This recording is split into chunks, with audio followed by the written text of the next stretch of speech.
Hi, my name is Dr. Andrea Nagy, and I'm one of the chemistry faculty here at Harrisburg University. We are in our 12th floor chemistry lab, and this is our instrumentation room, and I'm standing in front of one of our instruments here, the NMR instrument, which I'll be talking about a little bit later. This room is used by a lot of our undergraduate students when they're doing projects research, undergraduate classes, and any other kind of coursework that might involve skills that they would use out in the workplace.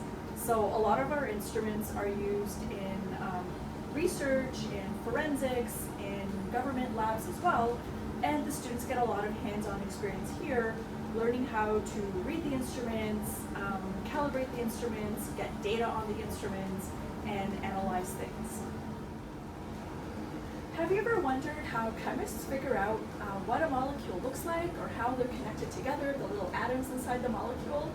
This instrument here is called an NMR spectrometer, nuclear magnetic resonance spectrometer, and it is one of the tools that chemists use to figure out what kind of molecule you have, what kind of molecule you're working with. So let's say a chemist synthesizes a molecule in a lab, or an undergraduate student, let's say taking organic chemistry, makes a molecule. How do they figure out, did they actually make the molecule they think they made? Did they use the right ingredients? Did they use the right instructions? Did they follow instructions? This instrument tells you all kinds of secrets about what the molecule looks like and how does it work. So here I have 3 different samples, and notice how they all really look the same. Their heights are a little different, but they're all clear liquids. These are all alcohols, but they're all a little bit different, and they all have different numbers of carbons, different numbers of hydrogens, and different types of connectivity of the molecules.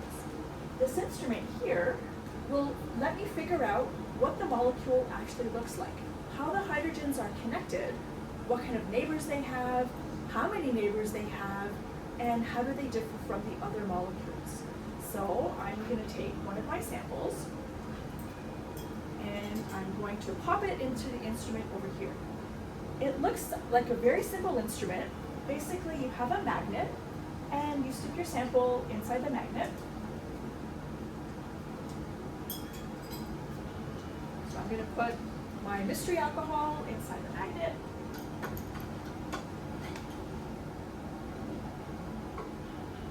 And when I press a button, I'm going to apply a radio frequency field. And this field is going to let the molecule interact with the electromagnetic wave. Basically, I'm using light that you cannot see to sort of tickle the molecule, and the signal that you get back is going to tell me a little bit about how the molecule is constructed, how the hydrogens are connected to the carbons, what kind of neighbors they have, what does it look like. So here's a spectrum of an older molecule that I looked at a little while ago, but my new molecule, which is an alcohol, is going to have a different spectrum. And a chemist will learn how to read these spectra over here to be able to figure out, is the molecule what you think you have, or is it something completely different? So let's go ahead and apply our electric field. So we're going to do a standard scan. And we're going to see that the spectrum is going to look a little bit different. It takes a little bit of time for it to come up. There's our spectrum. And the spectrum looks a little bit different than what was on the screen before, telling me that I have a different molecule. This instrument is used a lot by our undergraduate students. It is used in organic chemistry, physical chemistry, analytical chemistry, instrumentation, and once the students have learned and practiced using this instrument, they can take that knowledge into whatever field they go into. In industry, this is used in pharmaceutical sciences, in forensics, environmental sciences, medicine as well, and larger instruments, the ones that you find in big research labs, can actually tell you a lot about what proteins look like, not only small molecules, the ones that we're looking at over here. And despite its simplicity and elegance, this instrument is amazing in the tiny little things that it can discern about molecules that we can only imagine. So chemists have an idea of what atoms look like and molecules look like.